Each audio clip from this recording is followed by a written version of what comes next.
dicontohkan segala macam perilakunya sebagaimana yang diambil dari guru-gurunya sampailah kepada Nabi Muhammad. Jadi ngajar tuh itu kalau bingung masalah hadis Nabi bagaimana praktiknya, ya dari Sayyidina Abu Umar itu sunnah yang berjalan. Ikut kepada mereka dan sampai kepada Rasulullah. Itu namanya warta tabi'una min mana'ihim rawiyah wa ra'wana dilikan mahdil agwam wa sabil ladina awajid fi. Jalan yang enggak bengkok. Ikut aja itu ke sana. Maka itu kalau orang belajar dari YouTube, geram juga kita dengarnya. Keluar-keluar pintar, enggak ada punya guru, mau jadi apa? Antum bisa debat saya di sini, karena saya enggak punya HP bagus kayak gitu.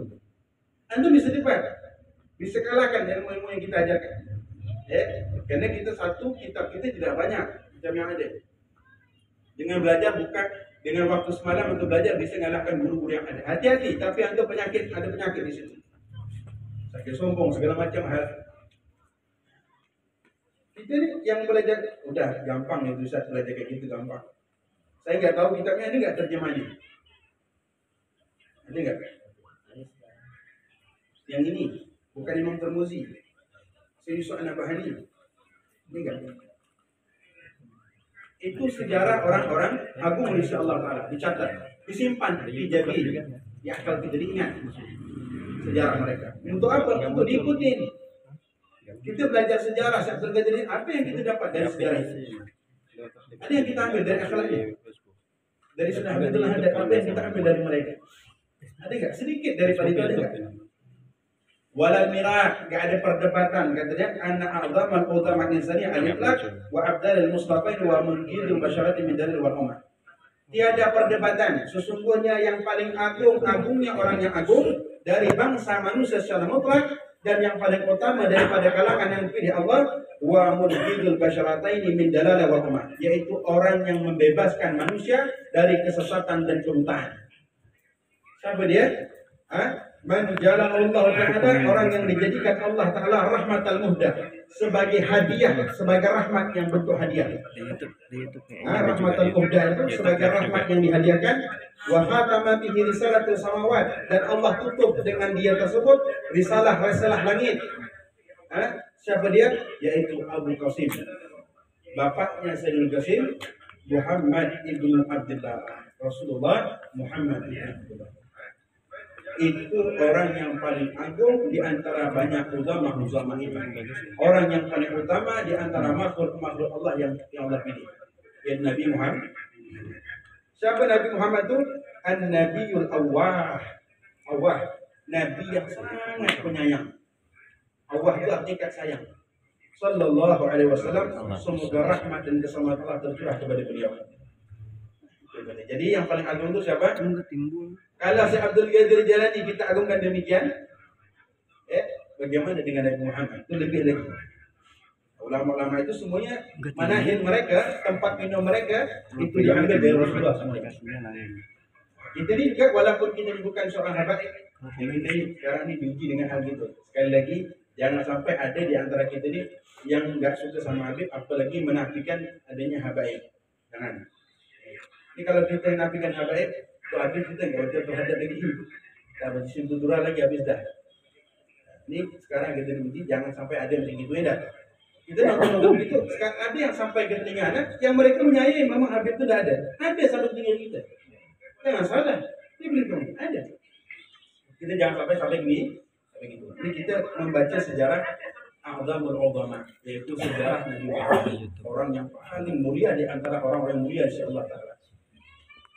Kalau para ulama saja ditulis sejarah mereka, dibuat manggabahnya, buat menakibnya, ya kata beliau, bahwa aula an tudawwina sama'ilmu. Maka Rasulullah sangat pantas untuk dicatat sejarah akhlak dan sifat beliau. Bahwa aula maka Rasulullah lebih pantas ad-dawwana untuk dicatat syama'iluhu, akhlak-akhlak dan sifat-sifat beliau. Wa antakra'a dan mendengarkan al-asma'u, para telinga-telinga ini, sifatnya Rasulullah khalqiyah, baik yang berhubungan dengan fisik, wa khuluqiyah, dan berbentukan yang berhubungan dengan akhlak. Kalau sejarah-sejarah Syekh Abdul Qadir Jilani, Habib Abdullah Haddad, si Abdul Qadir Jalani, orang yang besar si Allah Ta'ala dicatat. Lalu kita mau dengar, maka sejarah dan sifat Nabi Muhammad dan baik yang berhubungan dengan fisik beliau, akhlak beliau lebih layak untuk kita dengar, lebih layak untuk kita tulis, kata beliau. Karena intisarinya dari situ, dari Rasulullah. Wasamtihi, dan jalan beliau, wahadihi, petunjuk beliau, wa amrihi, perintah beliau, wa nahyi, larangan beliau. Itu layak untuk kita dengar dan kita tulis, kata beliau. Kemudian lidzalika, karena demikian, da'abat ulul ilmi ala tajid dzalika kullih. Oleh karena itulah sudah menjadi kebiasaan, da'abat itu kebiasaan ulul ilmi, orang-orang alim, ala tajid dzalika kullih, untuk menulis itu semua.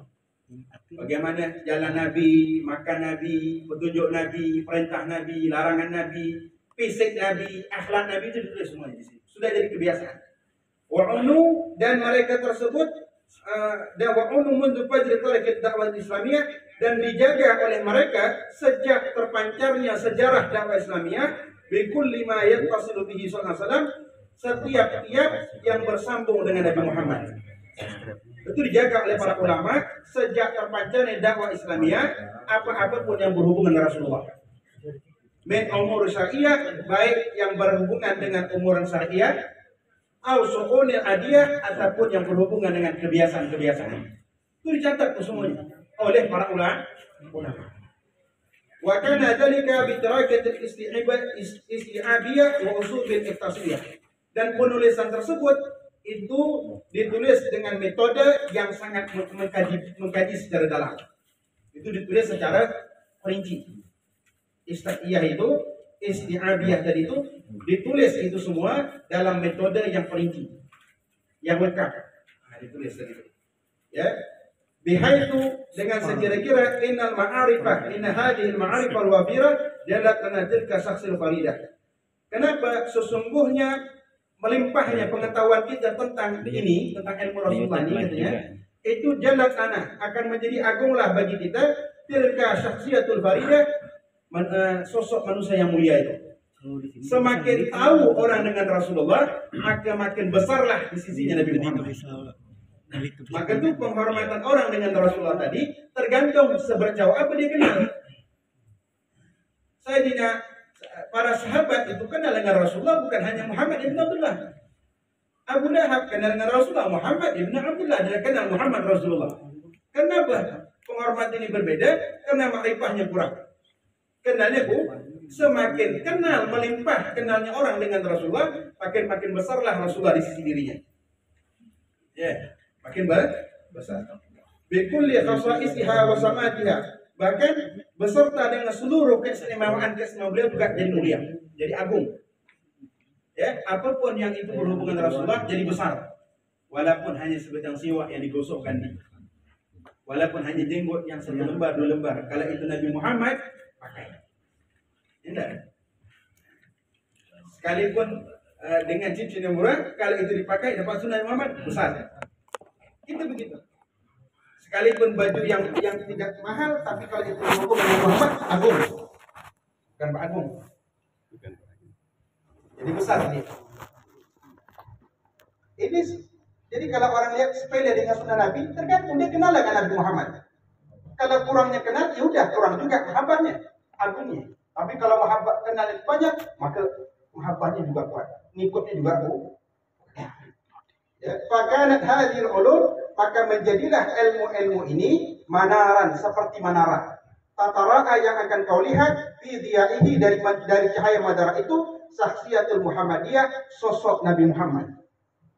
Dari ilmu tadi kau akan lihat bagaimana sosok Rasulullah. Dari ilmu tadi yang merupakan seperti menara tadi, kau akan lihat bagaimana Nabi Muhammad. Tazhu fi halalil jamal wal jamal, yang beliau tersebut berkilau pada menempati kemuliaan dan keindahan. Kalau kita lihat itu nampak bagaimana Nabi Muhammad indah dan kesempurnaannya. Dari ilmu nanti yang kita bahas. Wa yanba'atu min tilka dzatil arajul jalal wal haibat wal 'azamah. Maka muncullah dari zat ini, zat Rasulullah yang mulia tadi, arjahul jalal wal haibah wal 'azamah. Bau harum kewibawaan, keagungan dan kemuliaan. sebab kita ini muncul dari situ dulu katanya. Wa kaifa la takunu kadzalik? Bagaimana tidak begitu? Bagaimana tidak timbul kewibawaan Rasulullah pada diri kita? Kad halla tanzilul hakim. Sungguh mempercantik Al-Quran yang bijaksana itu Allah Ta'ala. Yang menurunkan Al-Quran Allah Ta'ala. Yang bicara tanzilul hakim itu Allah Ta'ala. Jidahu Rasulullah bi'ubudil madhi wa takrim, dengan untayan pujian dan kemuliaan. Apa kata Allah? Wa innaka ala khuluqin azim. Sesungguhnya engkau Rasulullah berada di akhlak yang luhur. Itu siapa yang mulia? Memuji Al-Quran, itu kalam Allah. Mulia. Kita ini gak kenal Rasulullah, biasa-biasa saja dengan Nabi Muhammad, karena kita kurang kenal. Lalu, wali anna ra'il awal min sahabatil kiram, dan karena sesungguhnya kelompok pertama daripada sahabat sang mulia, huwa jilul matali. Mereka adalah generasi tauladan. Jilul matali itu adalah generasi tauladan. Li'annahum khirrijul madrasah nubawiyah, karena mereka adalah alumni madrasah Nabi. Para sahabat itu menjadi jilul matali, menjadi generasi tauladan. Kenapa? Li'annahum khirrijul madrasah nubuwah, karena mereka itu keluar atau alumni dari madrasah Nabi. Artinya langsung keluar dari Rasulullah, dia belajar. Jadi murid-murid Nabi Muhammad, para sahabat itu. Kalau khirij itu artinya alumni, keluaran dari mana gitu. Kalau saya khirij Darul Islam, khirij Tarim gitu. Nah, ini para sahabat, mereka adalah orang yang keluaran dari Nabi Muhammad. Alladzina talaqqaful furqanan ghaddan tariyan min fihi Rasulullah SAW. Mereka adalah orang-orang yang mengambil Al-Qur'an ghaddan tariyan, dengan sungguh-sungguh min fi Rasulullah SAW, dari mulut Nabi Muhammad. Jadi kalau kita baca Quran dari saja doang, sudah. Ini kalau para sahabat itu mereka dengar benar-benar itu dari lidah Nabi Muhammad, keluarnya dari mulut Nabi Muhammad. Jadi para sahabat ini ya. Maka wa innahum kanu asyadda khalqi haibah lahu. Maka mereka para sahabat adalah orang yang sangat berakhlak. Ya asadu khalqi, wa innahum kanu asyadda khalqi haibah lahu. Mereka adalah orang-orang yang makhluk yang sangat haibah itu merasa wibawa kepada Rasulullah SAW. Para sahabat itu adalah manusia yang sangat merasa haibah kepada Nabi Muhammad. Jadi kalau kepada Muhammad wibawa. Wa aktsaruhum adaban ma'ahu, dan orang yang paling banyak beradab dengan Nabi Muhammad. Itu para sahabat.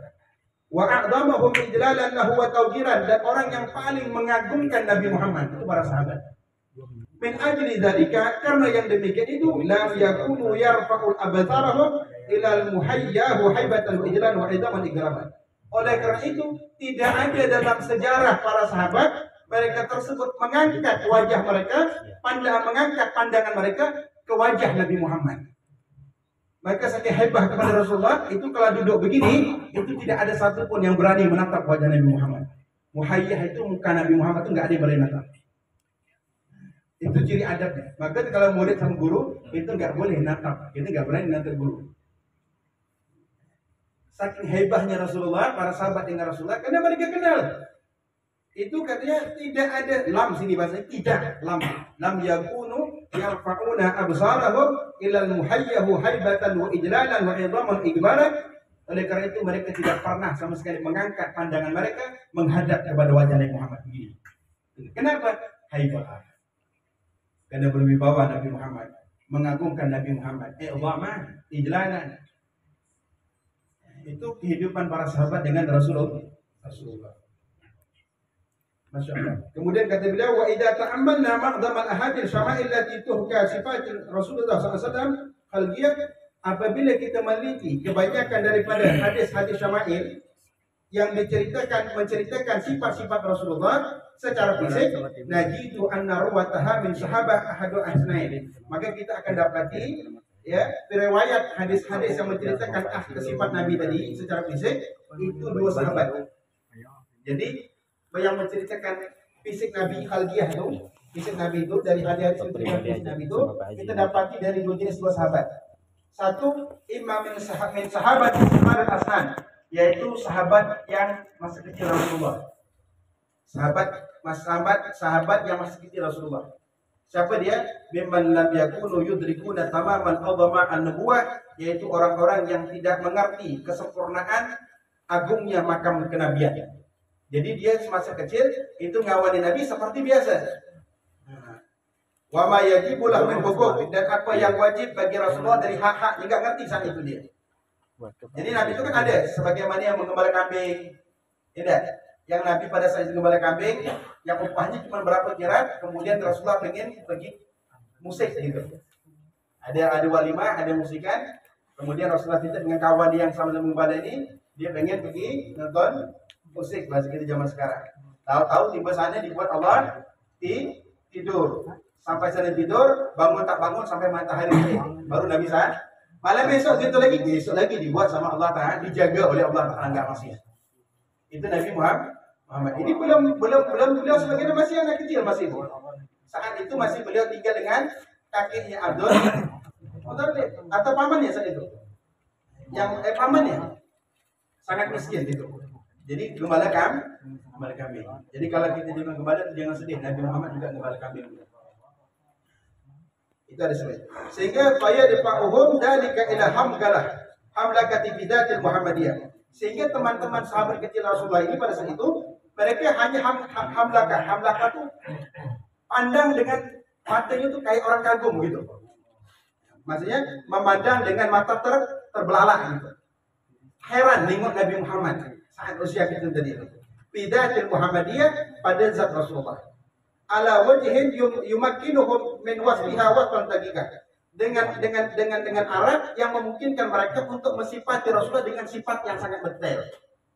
Walaupun mereka terbelalak begitu, pandangnya kagum, tapi mereka dapat menyifati saat itu. Oleh sampai saat mereka besar, kemudian diceritakan begini.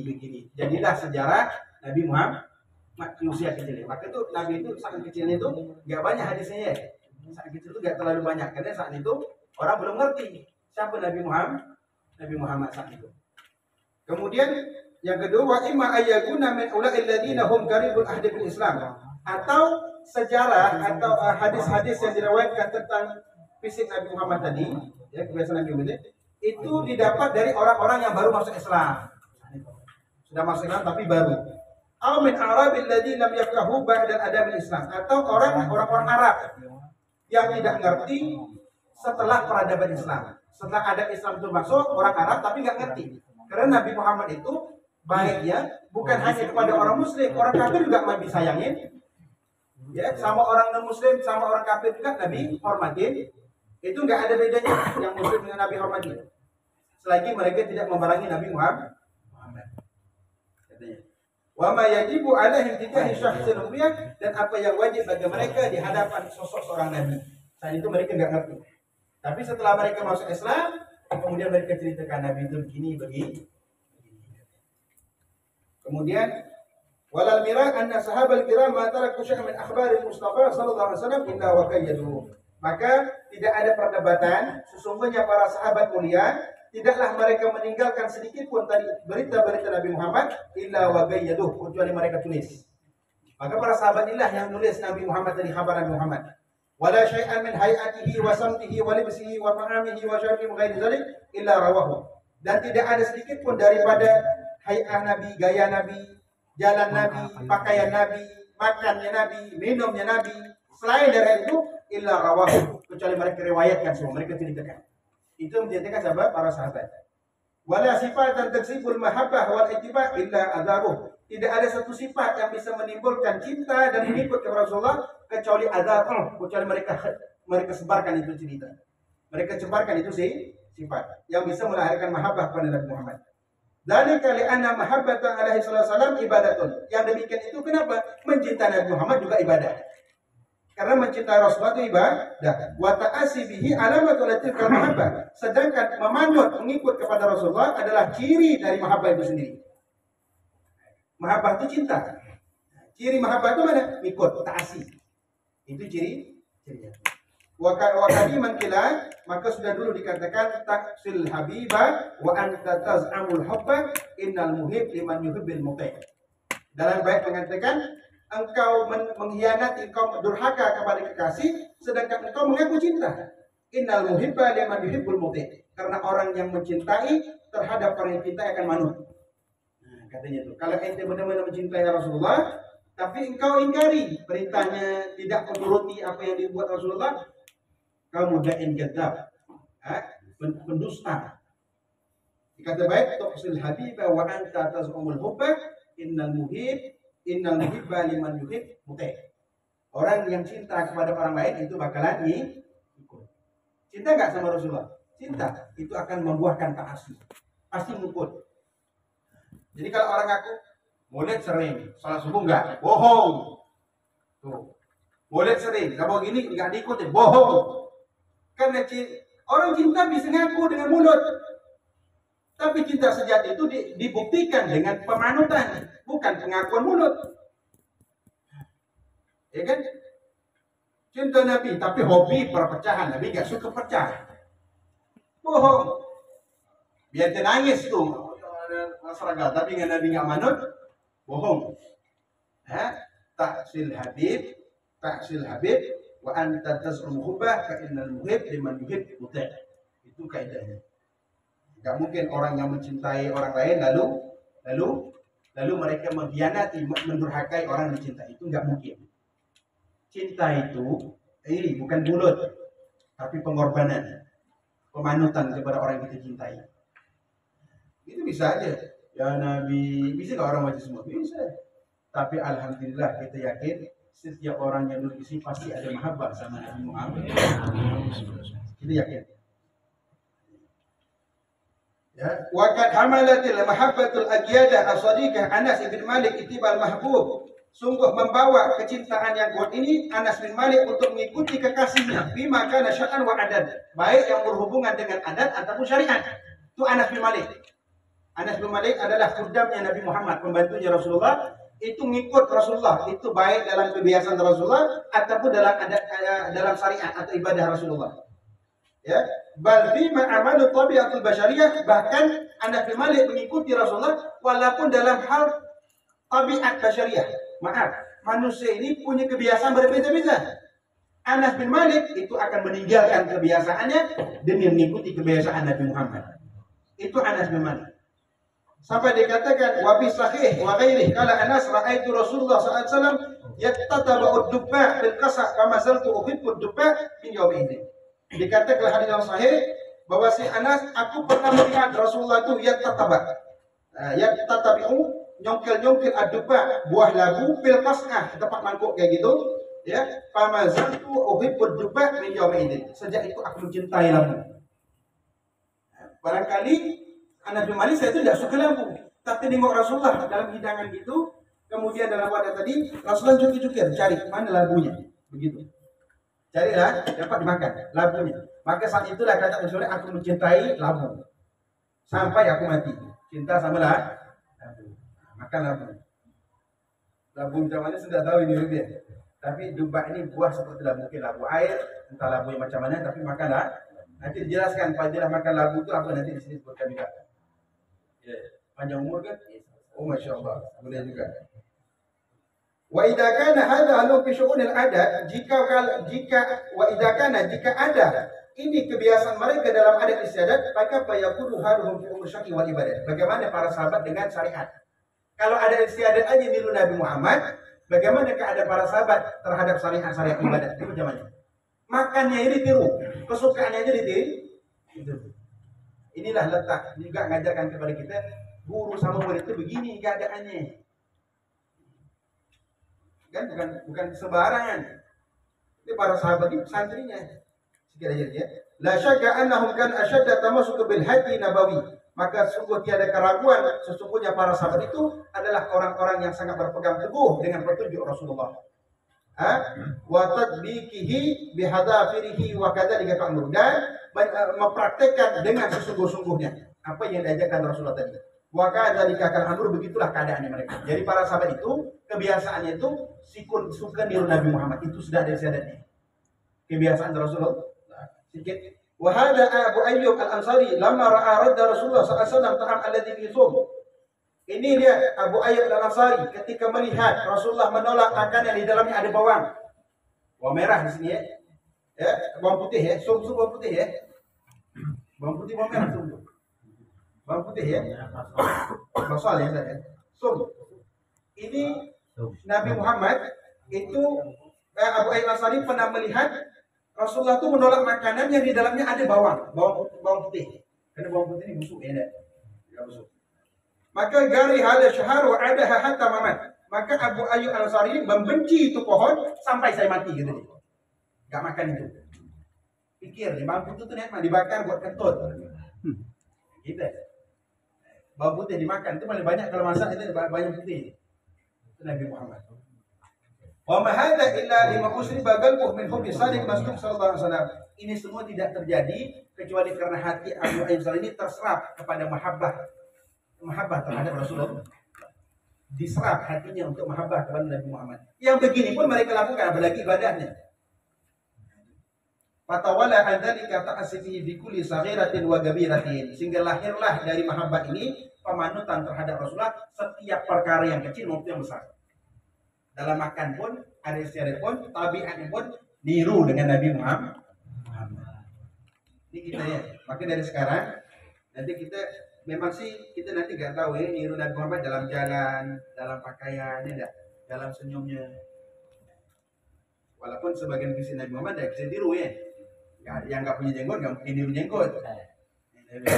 Tapi minimal kita rawat kalau yang punya tuh. Ya giginya Nabi Muhammad itu seperti apa, pipinya itu nggak macam kita ini digembung. Bagus begini. Jadi kalau kita bayangkan Nabi Muhammad itu tampannya luar biasa, kulitnya itu jangan tanya, enggak. Cara jalannya tuh enggak lebih dari tak makan. Nabi Muhammad tuh gagah. Berarti jalan tuh gagah.